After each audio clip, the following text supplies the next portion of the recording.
Sampurasun. Tepangkeun wasta abdi Marcelegium Maida di kelas 11 MIPA 3. Hormateun simkuring ka Ibu Guru Basa Sunda, Ibu Yeliza Fazriyah, anu parantos masihan pancen diantara.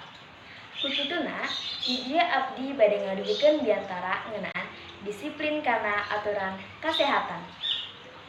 Dina marakna pandemi COVID-19 ayeuna anu ngagemparkeun masyarakat Indonesia sarta masyarakat di sakumna dunia, seueur hal-hal anu kudu dilakukeun ku urang sadaya sangkan urang tiasa kacegah tina COVID-19 atawa bisa disebut oge virus corona.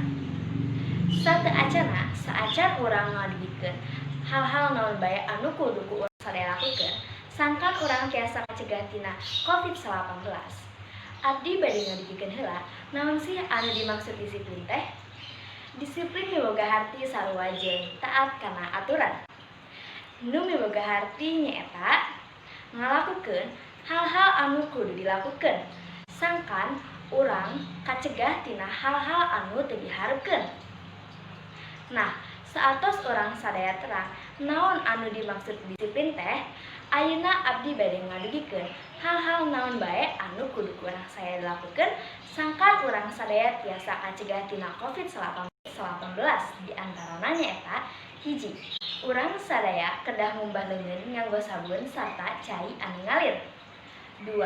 Upami bade kaluar ti bumi, urang kedah nganggo masker. 3. Urang sadaya kedah ngajaga jarak ti jalmi atawa balarea. Saatos urang tiasa ngalakukeun hal-hal anu disebatkeun tadi, urang sadaya kedah tiasa ngajaga kesehatan diri urang sarta kulawargi anu aya di sakuriling urang sadaya. Leuwih hadena, lamun urang kedah kaluar ti bumi upami teu aya kapentingan.